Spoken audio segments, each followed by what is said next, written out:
जय श्री श्याम दोस्तों, आस्तिक कहानियों में आपका स्वागत है। माघ मास का चौथा अध्याय। श्री वशिष्ठ जी कहने लगे कि हे राजन, अब मैं माघ के उस महात्म को कहता हूँ जो कार्तवीर्य के पूछने पर दत्तात्रेय ने कहा था। जिस समय साक्षात विष्णु के रूप श्री दत्तात्रेय सत्य पर्वत पर रहते थे, तब महिष्मती के राजा सहस्रार्जुन ने उनसे पूछा कि हे योगियों में श्री दत्तात्रेय जी, मैंने सब धर्म सुने, अब आप कृपा करके मुझे माघ मास का महात्म कहिए। तब दत्तात्रेय जी बोले, जो नारद जी से ब्रह्मा जी ने कहा था वही माघ महात्म मैं तुमसे कहता हूँ। इस कर्म भूमि भारत में जन्म लेकर जिसने माघ स्नान नहीं किया, उसका जन्म निष्फल गया। भगवान की प्रसन्नता, पापों के नाश और स्वर्ग की प्राप्ति के लिए माघ स्नान अवश्य करना चाहिए।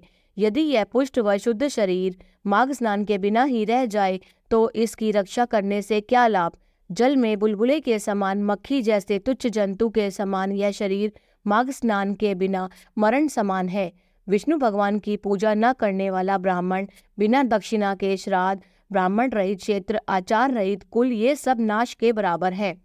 गर्व से धर्म का, क्रोध से तप का, गुरुजनों की सेवा न करने से स्त्री तथा ब्रह्मचारी, बिना जली अग्नि से हवन और बिना साक्षी के मुक्ति का नाश हो जाता है। जीविका के लिए कहने वाली कथा, अपने ही लिए बनाए हुए भोजन की क्रिया, शूद्र से भिक्षा लेकर किया हुआ यज्ञ तथा कंजूस का धन, यह सब नाश के कारण है। बिना अभ्यास और आलस्य वाली विद्या, असत्य वाणी, विरोध करने वाला राजा, जीविका के लिए तीर्थ यात्रा, जीविका के लिए व्रत, संदेह युक्त मंत्र का जप, व्यग्र चित्त होकर जप करना, वेद न जानने वाले को दान देना, संसार में नास्तिक मत ग्रहण करना, श्रद्धा के बिना धार्मिक क्रिया, यह सब व्यर्थ है। और जिस तरह दरिद्र का जीना व्यर्थ है, उसी तरह माघ स्नान के बिना मनुष्य का जीना व्यर्थ है। ब्रह्मघाती, सोना चुराने वाला, मदिरा पीने वाला, गुरु पत्नी गामी और इन चारों की संगति करने वाला माघ स्नान से पवित्र होता है। जल कहता है कि सूर्योदय से पहले जो मुझसे स्नान करता है, मैं उसके बड़े से बड़े पापों को नष्ट करता हूँ। महापातक भी स्नान करने से भस्म हो जाते हैं।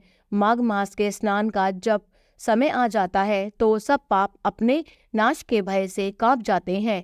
जैसे मेघों से मुक्त होकर चंद्रमा प्रकाश करता है, वैसे ही श्रेष्ठ मनुष्य माघ मास में स्नान करके प्रकाशमान होते हैं। काया वाचा मनसा से किए हुए छोटे या बड़े, नए या पुराने, सभी पाप स्नान से नष्ट हो जाते हैं। आलस्य बिना जाने जो पाप किए हो वह भी नाश को प्राप्त होते हैं। जिस तरह जन्म जन्मांतर के अभ्यास से आध्यात्मिक ज्ञान की प्राप्ति होती है, उसी तरह जन्म जन्मांतर अभ्यास से ही माघ स्नान में मनुष्य की रुचि होती है। यह अपवित्रों को पवित्र करने वाला बड़ा तप और संसार रूपी कीचड़ को धोने की पवित्र वस्तु है। हे राजन, जो मनवांचित फल देने वाला माघ स्नान नहीं करते, वह सूर्य चंद्र के समान भोगों को कैसे भोग सकते हैं। जय श्री श्याम।